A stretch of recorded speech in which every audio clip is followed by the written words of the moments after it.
So, the title of the book, the first part of the title is From Hell to Heaven.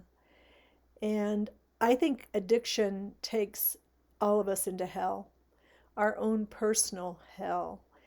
And it's individual. And how one's hell was for someone is their own personal story. But I think the way we feel when we're in the addiction is the same. The shame, the remorse, the secrets we keep.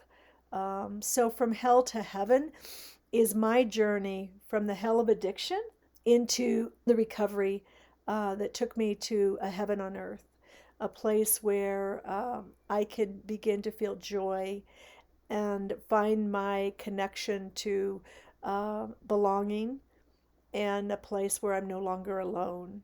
So, hell and heaven to me are in balance today. I do not want to um, act as if the past didn't exist. Um, I think that dark and light, shadow and light, need to come into balance. I think we need to realize that life is a series of opportunities to evolve above an issue or an addiction or something that has happened to us. So I have no remorse where I want to pretend that my addiction didn't happen. What I come into balance with is, what did I learn from it? How did it help me become, and how do I continue to become more of my true soul's essence? And that to me is a lifelong journey. My addiction taught me, and it brought me to my knees and made me become willing to do something different than what I was doing.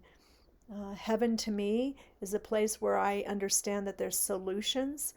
I begin to understand that my parents and my grandparents and my great grandparents were an evolution of consciousness. They didn't have what was available to me, available to them. And I began to look at and realize that it's really up to each one of us generationally to become more than the generation before us. And I don't mean it in terms of money and prestige and the outer world. I mean it about the inner world. I really believe it is for me to become more of my family lineage, soul's essence. And I believe I'm the soul of my family. So for me, hell and heaven are one, and they come into balance, and I begin to see the gift in both sides.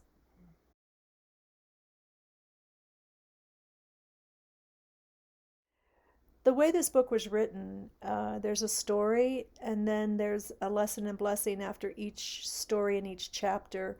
It's my revelation, my beginning to understand that the lesson was happening for me and not to me, that it was an opportunity to take me along the evolution of my consciousness.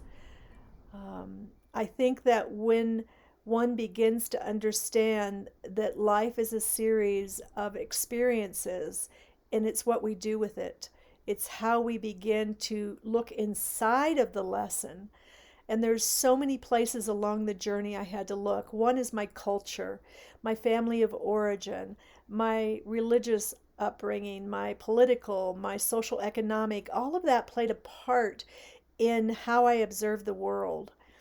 And so, as I wrote this book, it was about, how do I uncover that the lesson was an opportunity for me to go beyond the feeling of guilt, shame, remorse, aloneness, separateness, isolation, secrets, but into a place of bringing it out into the open and becoming more transparent, so I begin to learn that I'm not alone.